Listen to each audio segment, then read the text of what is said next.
The Mini Se7ens and the Mini Miglias celebrating a very special year in the history of the Mini. 60 years since the road car was built and the Alex Issigonis designed classic British Mini. And the Mini Se7en and Miglias, in terms of a championship, really not very far away from when that car was first built in terms of celebrating its heritage. And we've got a fabulous grid lined up here at Brands Hatch with Mini Se7ens, the S-Class category, the Libre and the Miglias, all representing their individual classes on this particular race grid. And there are two races to look forward to here at Brands Hatch, by the way. The first of them happening this morning, the second a little later on in the day, supporting another great race series to be supporting, DTM. Earlier on in the year, of course, these Minis were on the same bill as the British Touring Car Championship as well. So a nice bit of exposure for these cars throughout the course of the year. And the green flag has already been waved then. So we're underway. Delighted to say that joining myself, Johnny Palmer, in the commentary box is Mark Werrell. This is going to be a bit of all right, isn't it? It's going to be all right. The only difficulty with this one will be knowing which place to watch, because there are going to be battles going on everywhere. 4 different classes. The Miglias will be at the front. The Libres will start next. Then we'll have the Se7ens, and then we'll have the Mini 7S class. So 4 separate classes on this combined grid for this weekend. And if it's half as good as the racing that was here just 3 weeks ago with the Mini Festival, and what you saw at Thruxton supporting the BTCC, we're in for a belter, aren't we? I think we are. Drafting will be the order of the day. Certainly a little bit of strategy. Now, you might think in a relatively short race, why strategy? Well, it's all about where you are placed in the lead group, sometimes in your class. Absolutely. Because you start the last lap leading, you could be the sitting duck with 3 or 4 of them on your boot lid. If they're close coming out of Stirling on the last lap, I'll almost guarantee whoever's leading coming out of Stirling won't be the first car to take the checkered flag, because that's the way it works. You know, some of the faster circuits, absolutely, slipstreaming is the key. Stay in the tow, stay in the lead pack. If somebody at the front gets away, the only way you're going to close back in on them is if you work as a group together to close back in, because once the tow's been broken, the leader usually pulls away. Yeah. Are you going to do the grid, or shall I do the grid? John, shall I do the grid? Okay, yeah, so we'll go through the grid then. Starting from pole position is number 1, the reigning champion, Aaron Smith, and alongside him is 2-times former champion, number 23, Rupert Death. Row 2 of the grid is number 83, long-time mini racer Colin Peacock, and alongside him is where we see another former champion, Kane Aston. That's the wheel of the number 11 car. Colin Peacock's the 83. Row 3 of the grid is number 10, Mark Sims, and number 53, Niven Burge, with row 4 being Elliot Stafford driving the ex-Peter Baldwin multiple championship winning car, and 37, which is James Cuthbertson. The next row of the grid is row number 5, 92, Jason Porter, and 42, Paul Simmons, with row 6 being number 17, Simon Jessup, and 7, Peter Harries. The 7th row of the grid is where we see 126, Peter Hills, and 113, the reigning Mini Libre champion, Phil Harvey.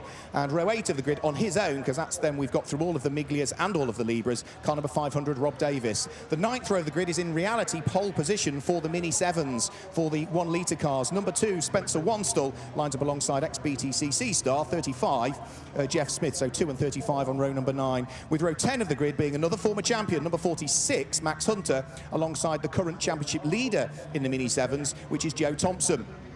The 11th row of the grid, it's another multiple former champion, number 77, Andrew Devaney, alongside number 88, Kieran MacDonald, with row 12 being Don Berger lying second in the championship alongside regular race winner, number 20, Darren Thomas. The 13th row of the grid is where we see 49, Ross Billinson, and 39, which is Glenn Woodbridge. Row 14 is 27, which is Leon Window, and number 94, Lee Roberts. Row 15 of the grid, a little further down than you would expect, number 22, Graham Davis, and 38, Stephen Hopper, with row 16 being former champion in the Mini 7S class, now racing in the main Mini 7 class for the last few years, number 95, Julian Proctor, alongside 76, Joe Polly. The 17th row of the grid, still they keep coming, is number 57, Phil Gillibrand, and 63, Dave Robson.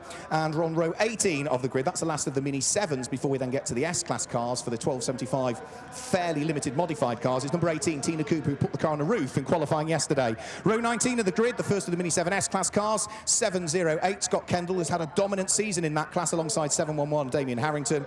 Row 20 of the grid is car number 736, which is Torburn Astin, and 787, Conor O'Brien. The 21st row of the grid is 742, Ben Butler, and Ben Cutler. So 742 is Ben Butler, 720 is Ben Cutler, and the 22nd and final row of the grid is 715, Johnny Kent alongside 796, Mark Chappell. That is a full grid of cars. I didn't mean to make you out of breath before we've even got going, but well done for getting through 44 odd cars, or just short of that, for the full grid that stretches then from the main start-finish line here at Brands, virtually beyond Clark Curve. And Aaron Smith and Rupert Death then starting on the front row. They've got the longest pause here to wait for, as everybody else finds their rightful position a little further back. 4 different classes. There's an overall to worry about as well, and we'll try and keep everything covered. I challenged our TV director at the start of the weekend as to whether he could be on top of every single battle. That's going to be tough. Yeah, good luck, Ollie, with that one.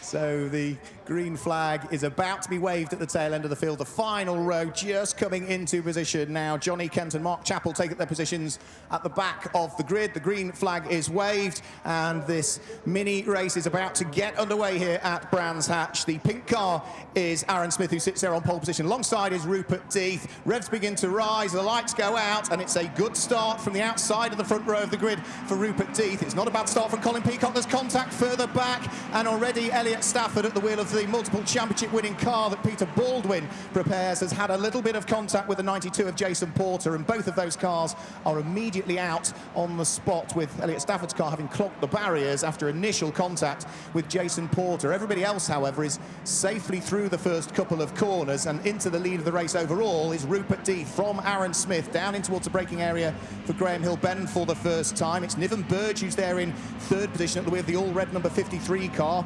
The former champion Kane Aston sitting there in fourth place, but looks as though they're all slowing up. It looks as though the safety car, Johnny, is being deployed. Yeah, those 2 cars on the run down to Paddock Hill Bend. We also, I'm afraid, lost Colin Peacock at Druids, because he's nosed into the barrier just before turning point behind the trees.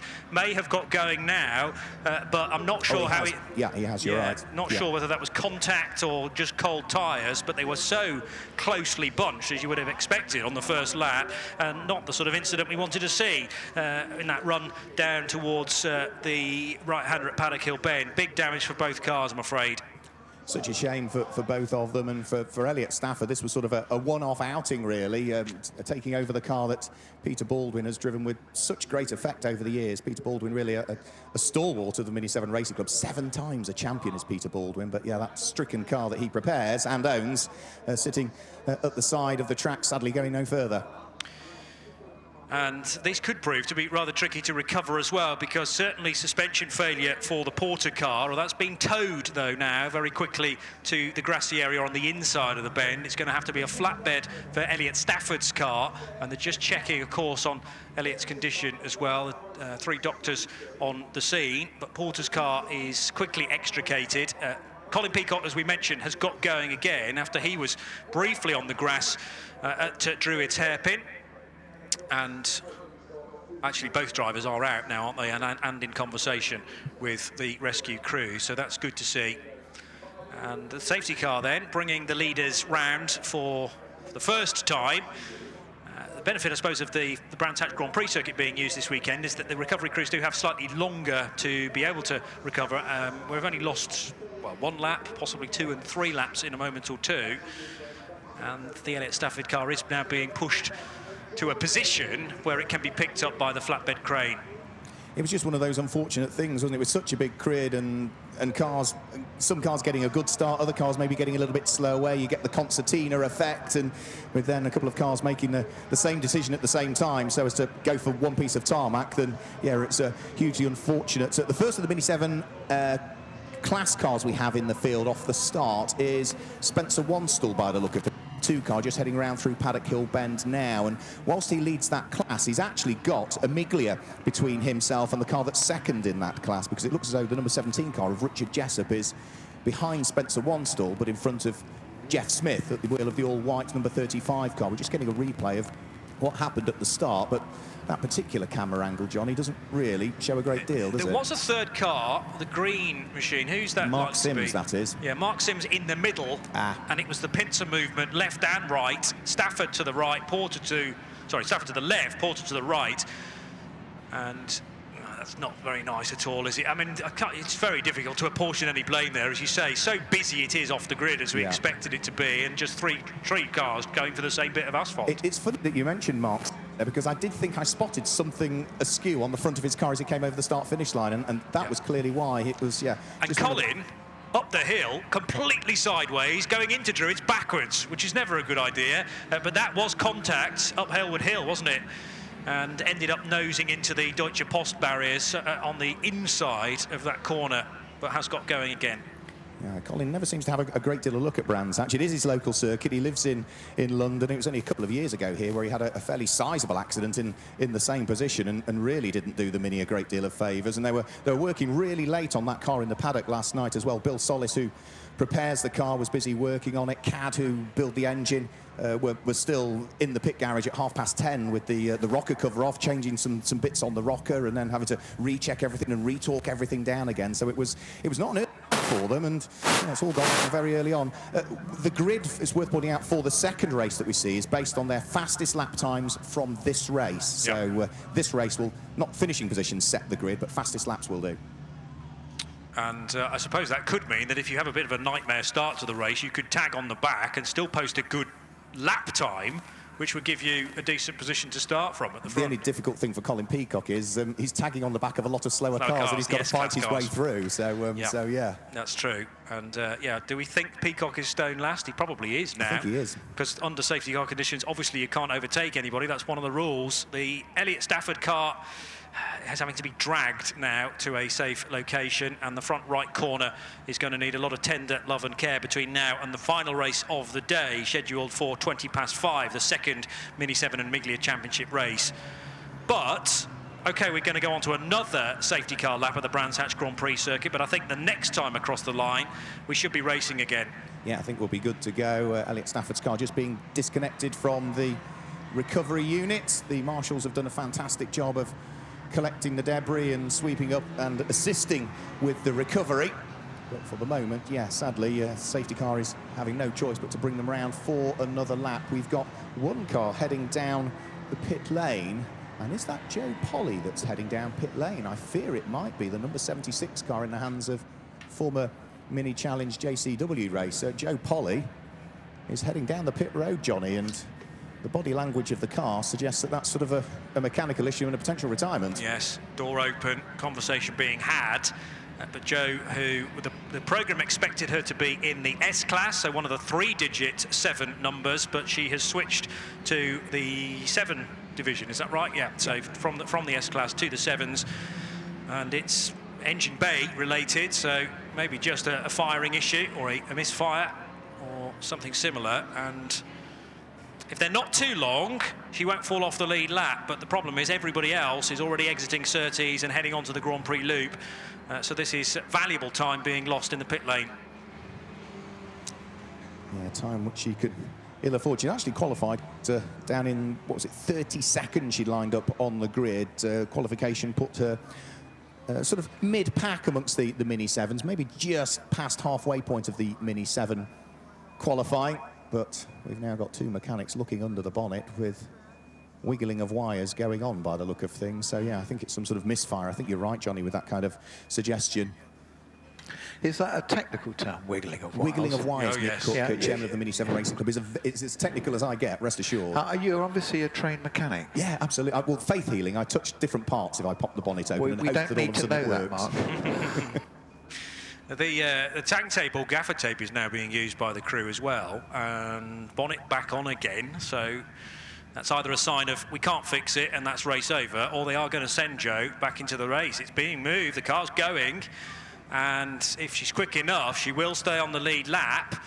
Green light remains at the end of the pit lane for the moment. Had it been any later, I'm sure that light would have been red, but she's managed to sneak out and back onto the lead lap. And we're about to get the race back underway, so here they go. It looks as though it's been a very strung-out restart in reality. Rupert Deeth being chased by Aaron Smith. Kane Astin sitting there right on the coattails of the third-place car of Niven Burge. Of course, can't overtake until they get to the start-finish line, so it's 2 for the lead. It's a trio thereafter, and Kane Astin this time, is he going to switch back and try and attack the third place all-red number 53 car of the hands of Niven Burge? No, he tries the outside line through Druids, wider line in. Now needs to cover off any attack from the car that's behind him. It looks as though it's in 5th place James Cuthbertson, and now Kane Aston has just managed to sneak up the inside of Niven Burge going in towards Graham Hill Bend, but loses momentum, runs wide on the way out, and guess what? They've swapped back again as they head along the Cooper Straight. Typical Mini action as the race leaders turn their way through Surtees and onto the Grand Prix loop, with Rupert Death leading the way. Joe Polly, having come out of the pit lane, is now sensibly staying out of the way, isn't he, as the race leading pack start to bear down on her, Johnny? Yeah, because the Miglia is so much quicker than a little Mini 7, so staying off the racing line to allow the duking duo at the head of the order then to stay in the same order. 23 Rupert Death ahead of number 1 Aaron Smith, but Smith all over the back of Rupert as they head between Hawthorne and Westfield corners. Dingledale is next, and then it's Sheen Curve, and can Smith get the overlap, the crucial inside line, as they head down the dip and up the other side. Death's doing a splendid defensive job here on this first racing lap, effectively. Both hugely experienced. Rupert Death, a double former champion. The car that's in 2nd place, Aaron Smith, is the reigning champion and current championship leader. They flick their way out of Stirling's along the straight that brings them up towards Clearways Corner, and as they head in towards the braking area, it's still the silver car with its orange wheel spats in the hands of Rupert Death that leads the race. Aaron Smith just went a tiny bit sideways coming in towards Clearways Corner, which has dropped him a mini length away as he scrubbed the speed off. So over the start-finish line go the pair of them. Niven Burge in 3rd place, still under attack from another former champion, Kane Aston, who looks for the inside line, but looks so Niven Burge has just about got that covered off, but then the door is still prized open by Kane Aston, who is almost alongside as they head up Hellwood Hill. He's got the inside line and goes through to take 3rd place away. So Kane Aston now up into 3rd place, the all-red car of Niven Burge down into 4th position, and sitting behind them, the car that's there in 5th place is going to be Mark Sims. Yeah, Mark pulled off a great overtake on James Cuthbertson at Stirling's. Came from so far back, Cuthbertson never saw him coming, to back 5th position. So the number 10 car now starting to trouble Niven Burge and Kane Aston as they arrive at Surtees. Death is a little bit wide there. Now what's going to happen as they go along the straight, down Pilgrim's Drop and up into the right-hander at the end of the straight at Hawthorne. So they're nothing between Rupert Death and Aaron Smith. Death actually recovered that moment pretty well to stay ahead. Still, the top 2 have broken firmly away from that battling trio behind, which is topped by Kane Aston.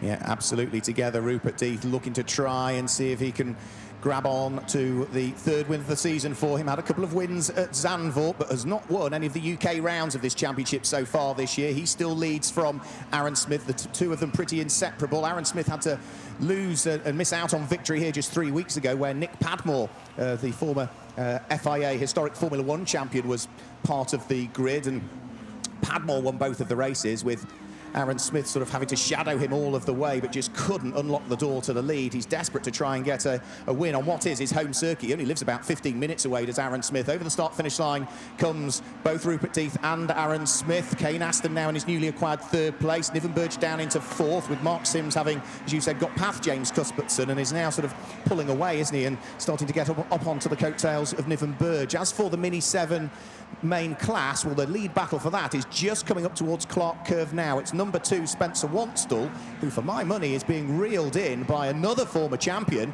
Max Hunter, at the wheel of the number 46 car. We had a pit caller on that lap, and I'm afraid to say it was Peter Hills coming in from the Libre battle. Libre cars are 7th and 8th at the moment, with Rod Davis just ahead of Phil Harvey, but to the pit lane 126, and a car just dropping a wheel or two into the gravel as Mark Sims goes for a move up the inside of Niven Burge at Surtees. Now, did he make that stick? Red car, oh, it's off the road, is Niven Burge, and that does give the place to Mark Sims as a result. Now, was there contact into the left-hander at Surtees? It was difficult to tell, although they were inches from one another at turning point. Yeah, absolutely. So it looks as though he's lost out to James Cuthbertson, and I think number 500, Rob Davis, went through as well, who is the leading Libre car. Went side by side for the lead of the race, and I think there was contact there between the two of them. Bouncing over the curb on the inside of Westfield went Rupert Death. I just saw something fly off the cars just as they were about to turn into the corner, and Rupert Death all of a sudden, got the apex and a bit there, didn't he? He was all over the grass, but gathered up the moment and has probably come out of it with a slightly increased lead. The rear light cover is missing. That was how close the two of them were together. Yeah, I think Aaron Smith actually realised his mistake. He realised it made just touched the rear of Rupert Death, didn't capitalise as a result of that, and just eased out the throttle. But that now means at the end of this lap, Aaron Smith is being caught by Kane Aston. It's now 3 for the lead, Mark. Fantastic stuff. Over the start-finish line, there will come Aaron Smith, just that agonising bit too far away to pick up the full toe off Rupert Death. So they head up towards Paddock Hill Bend. Still Death from the pink car of Aaron Smith, then former champion Kane Aston. A little bit further back is Mark Sims in the all-green car in 4th place. James Cuthbertson now is looking rather busy. He has got the leading Libra car, the 500 car, the all-blue car of Rob Davis right behind him. And then as we look towards what's going on in the Mini 7 class, well, it looks as though we have now had a change in the lead for the Mini 7 class on that lap, because number 46, Max Hunter, now picks up the lead from Spencer Wanstall, number 2, and Jeff Smith, the all-white number 35 car, there in 3rd.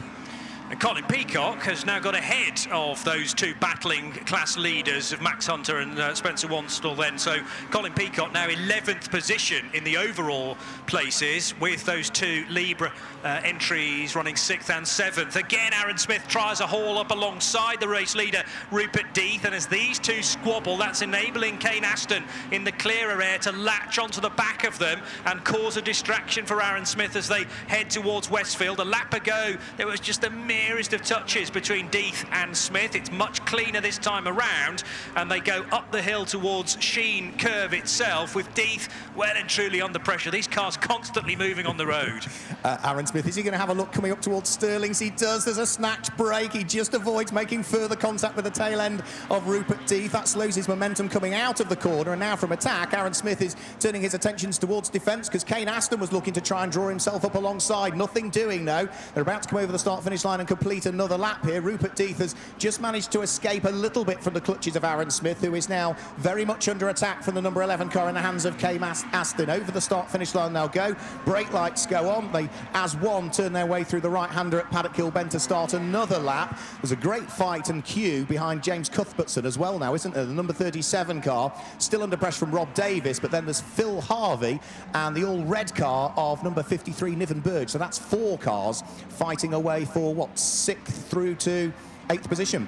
Yes, and Niven Burge falling the wrong side of the lead battle because of dirty tyres after that off-track moment at Surtees, maybe where Mark and Niven made contact with one another. In typical 3-wheel fashion, Kane Aston arriving at Druids at a ridiculous speed, getting it stopped. They're heading through Surtees now. And over the start-finish line now comes the lead battle. It's back together again for the Mini 7s. Number 46, Max Hunter, who had taken up the lead of the 1000cc class from Spencer Wanstall, is under pressure, and he knows it because he's just run a little bit wide at the exit of Paddock Hill Bend, kicks up the dust, and that gives another glimmer of hope to Spencer Wanstall, who is sitting right on his bumper as they head out of Druids and down in towards Graham Hill Bend. If they start to battle, Johnny, it's going to bring Jeff Smith and the number 28 car of Don Berger really into the picture. By the way, the S-Class leader up to 21st position overall now. That's Scott Kendall, who has a gap between him in the form of Ross Billison in number 49. So that's the buffer between the S-Class leader and the second-place car in that division, number 787, Conor O'Brien, as the leaders are now starting to catch up with a little bit of traffic. This was earlier on in the race, and there was contact between Mark Sims and Niven Burge to force Niven out wide and into the gravel trap, understeering like crazy, the two of them, and Sims just ran out of road, basically. Just a glance into the side of Niven Burge, and that's put him back to 8th position. Leaders back over the start-finish line. Was this the contact from earlier on? It was, yeah. And amazingly, Rupert Death all over the grass. I thought he would have lost the lead by that point. But Aaron, I think, did the gentlemanly thing and just eased off the throttle. Yeah, both very, very fair racers. And, yeah, they trust each other. They know that they can sort of lean on each other, but there's very seldom contact that's really malicious in any way, shape or form. Kane Aston just running a little bit wide, not for the first time coming out of Graham Hill Bend, so the third-place car just needs to be careful there. Scott Wanstall off the road, and this may be the approach to Westfield, may possibly add a Sheen Curve. One of the barriers has, one of the advertising orders just gone for a Burton. It's side by side for the race lead, meanwhile. Now, what about the local yellows there? There are a few corners on, so they will be permitted to race for the overall lead, and to the outside is Aaron Smith, to the inside Rupert Death. I think Smith's going to get it. He gets the high line. There's more contact. This is just before Westfield, where they collided with one another a few laps ago. But Aaron Smith to the race lead. Aaron Smith with a great move, and it looks like Rupert Deeth's in danger of dropping out of the race lead down into third place because Kane Aston is trying to feed his way through. They're heading up towards the area of Stirling, so that's where Spencer Wanstall has had his off and has gone into the barriers. And indeed, yeah, Rupert Deeth has not just lost the lead of the race and dropped to second, he's now down into third position, and Aaron Smith is looking to try and make good his escape. And all of this is quite critical, really, because they are very shortly about to get into the back marker lappery, because they can see just up the road is going to be the first of those cars that they have to deal with, and that's car number 796, Mark Chappell, that is going to be waved the blue flags by our marshals very shortly. Leaders over the line, so 9 laps done, still a minute left on the clock, and they're taking about 1 minute and 3/4 to get round. So this will be the final time then for Aaron Smith, who leads the way from now Kane Aston, and Rupert Deeth falling to third position. Deeth has led the most laps, but that of course doesn't matter come the final checkered flag. And now Aaron Smith just starting to stretch his legs a little bit. Kane Aston as another car we have lost. This time it is Thomas partway round the lap. Darren Thomas in car 20 off the other side of the road. Not sure whether there was another car involved. As for the final time, the leaders are exiting Surtees. Yeah, so it certainly looks as though Aaron Smith may well have done enough here, got the break early on. It's been a long time since we saw Aaron claim a victory as well. It was only round 2 of the championship at Croft up in North Yorkshire as his only win so far this year, but he's been a regular podium visitor. So yeah, Darren Thomas has certainly had an off, hasn't he? There's damage to the front end of his car, so there's work to be done to get that number 20 car back out for the second race of the day. But the lead trio just picking their way through. A bit more traffic on the run up towards Sheen Curve and then on towards Stirling's. Aaron Smith, I think, has got enough daylight to hang on to the lead, but Kane Aston in second place. He's coming under pressure from Rupert Deeth. If Rupert can get a good run coming out of Stirling's, there's the opportunity here.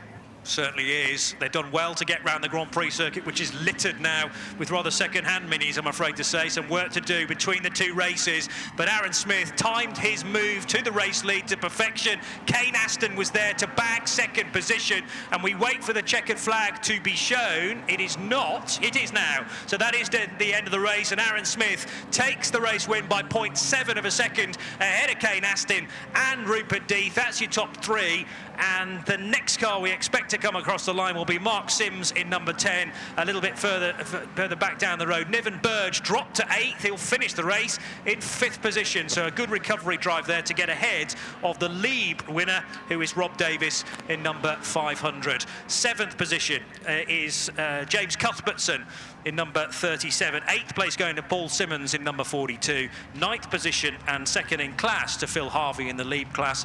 Actually, no, 9th place to Colin Peacock, so he managed to pip Harvey to the post on that final tour, and in turn Richard Jessup squeezed into 10th position overall as well with a good final lap. Next across the line in 11th position should therefore be Phil Harvey, and further down the order, let's wait for the positions to be confirmed in the S-Class, because it was a win for Scott Kendall from Conor O'Brien. So car 708 taking the victory as the sevens come across the line, and of course we lost, unfortunately, the 2-car of Spencer Wanstall. It is a win though for number 46 Max Hunter to take victory from Jeff Smith in the 35 car, so that was incredibly tight as well across the line. And as I say, a little bit further down the order, and we're still waiting for the winners in the S-Class to head across the line. 708 taking the victory is Scott Kendall ahead of Conor O'Brien, and in third position will be Damien Harrington in the 711 car. But the dicing at the head of the order between the top 3 really was so tight. And there was a little bit of contact part way through that battle between Rupert Deeth and Aaron Smith. Hopefully it'll be handshakes all round though at the end when they all chatter amongst themselves in the outer paddock. And the all-pink car of Aaron Smith, which was yesterday battling a bizarre slow puncture where they changed the valve on the front right corner. Spencer Wanstall, by the way, That was a big clatter into the barrier as he lost the car coming through Sheen Curve, and the car swerved to the left. It swerved then back across the bows of Max Hunter, in fact, and Max did incredibly well not to be involved in that incident. One of the tyres on the number 2 car goes flying as well, and that has demolished a couple of the Deutsche Post signs brought to Brands this weekend as part of DTM. What we don't know is what happened to Darren Thomas in the number 20 car, but that car stricken between Hawthorne and Westfield corners out on the Grand Prix loop. Plenty of action. Of course, it all started with the carnage from the start-finish line. 2 very badly damaged Minis even before we got to Paddock Hill Bend. Colin Peacock with a rallycross moment at Druids as well. Safety car deployed to clear up that moment into paddock, and then when we finally did get racing on lap 4, I think it was, the pace never let up. So spectacular to watch, and if you enjoyed that, then there is another mini race on the bill later on today at 5 p.m. Just gone 5:20 to be exact.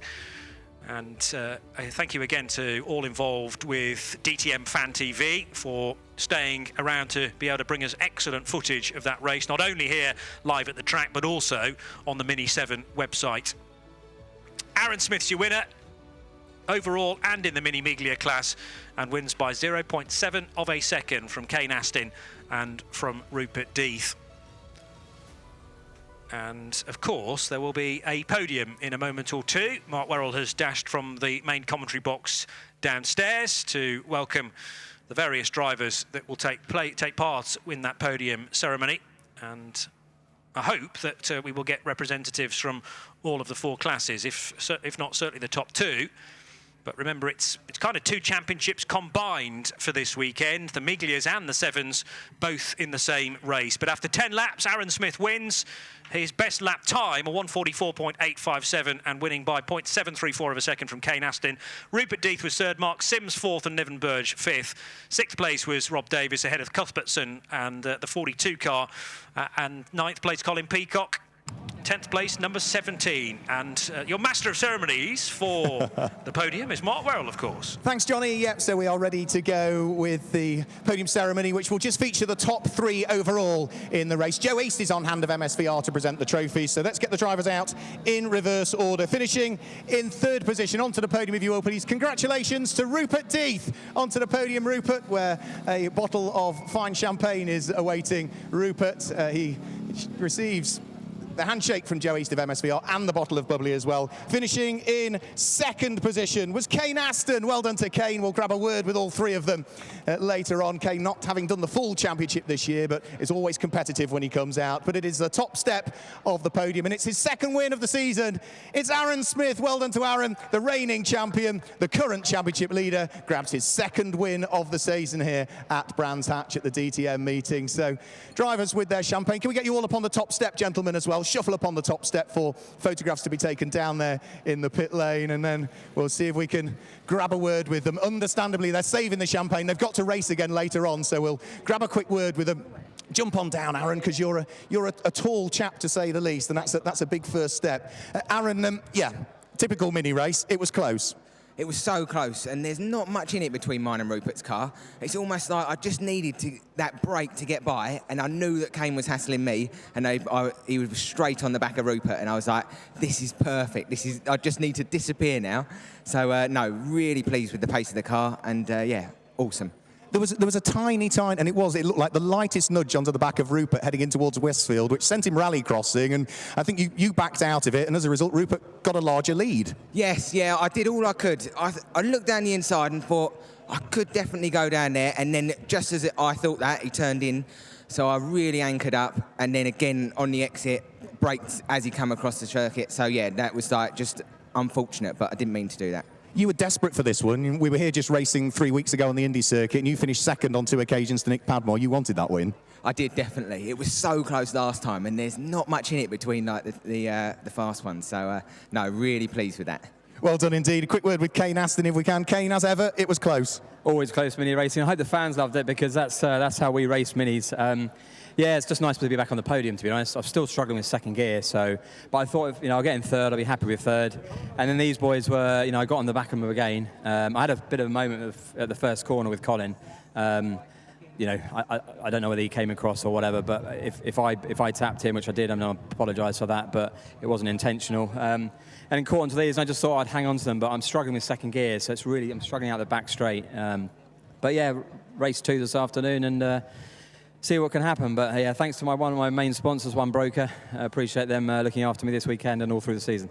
You're talking about second gear. Is that something that you've got the time to maybe change the box or have a look inside the gearbox before race 2, or you've just got to put up with it? No, I think it's what they call a universal joint. So if anybody's got a long universal joint in the paddock or want to take it off their Mini, then lend it to me. But yeah, no, the gearbox has all been rebuilt, so I think it's external. Well done on second place. And a quick word with Rupert Death. Rupert, as it was, it's a third step of the podium, but it could have been any one of them. Yeah, well, it's a close race. But I thought round the back, when Kane came down the inside of me, he overtook on the yellow, but that's debatable. So we'll wait and see. Either way, it was a fun race. It was, say, the lightest bit of contact. Yourself and Aaron have been so evenly matched over the last few years. You push each other to the very limits. Oh, yeah, and you're going to get a bit of contact between the two leading bunch, because we are so evenly matched. But yeah, it wasn't a malicious bit of contact. I think it was just rubbing, racing. You know, we'll move on to the second race. Smiling afterwards, that's the main thing. Another race to enjoy later, as you say. Oh, exactly, and the car's all in one piece, so we're ready to rock and roll again. Well done, gentlemen. Congratulations to our top 3 in the Mini Miglia and Mini 7 combined races. We've just heard from Rupert Death, who finished in 3rd position. Kane Aston was 2nd, but for the 2nd time this year, victory went the way of Aaron Smith. And that wraps things up for round 5 of this year's Mini 7 Racing Club Championship for the 7s and the Miglias. Stick around on the live stream on the website for round 6 a little bit later on today as we move on to the Lotus Cup Europe here at Brands Hatch.